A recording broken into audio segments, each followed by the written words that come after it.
buzz and excitement of the stock market, where fortunes can be made and lost.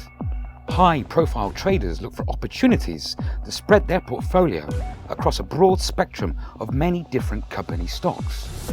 The question is, can a trader of smaller means do the same? Good news. The answer is yes. Hi, I'm James, and I'd like you to join me as we discover trading. Today we're talking about indices, in particular the S&P 500, which is probably the most followed index of them all, with hope that by the end of this video you'll have a better understanding of what to look for when you're looking to trade this instrument. So what is an index? Let's find out. An index, sometimes called an index in financial terms, is a virtual portfolio of securities representing a particular market or sometimes just a portion of it.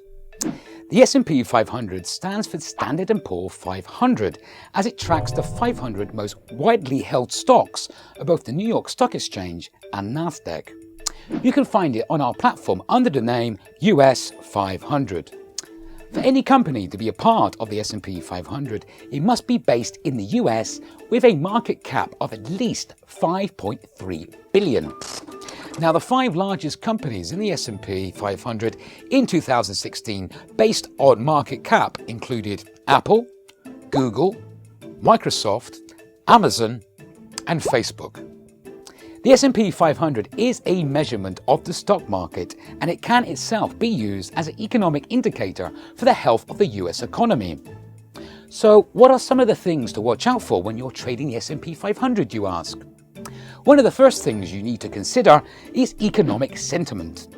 Pro tip: when the market is optimistic, it tends to look to invest into riskier assets like the S&P 500, while when the market is nervous and fearful, it tends to move its money into safe havens like the USD, Japanese yen, Swiss franc, and gold. The S&P 500 also has strong correlations to other markets, so it's a good idea to keep an eye on the performance of other indices such as the DAX, the FTSE 100, when you're trading the S&P 500. To help you analyze the market sentiment, you can often refer to our very own Inside Viewer. It is also a good idea to keep an eye on certain US economic indicators that can affect business growth of the 500 companies listed on the S&P 500. These include US GDP, unemployment rate and job growth, consumer price index, and retail sales. Another thing is to keep an eye on major headlines about some of the 500 companies listed on the S&P 500. For example, ask yourself, how's Apple's new product release affecting the company, and how could that potentially affect the S&P 500? Another wise tip is to beware of earnings reports, which are often published quarterly by public companies, and they show earnings, expenses, and net profits. To summarize the things to be aware of when you're looking to trade the S&P 500.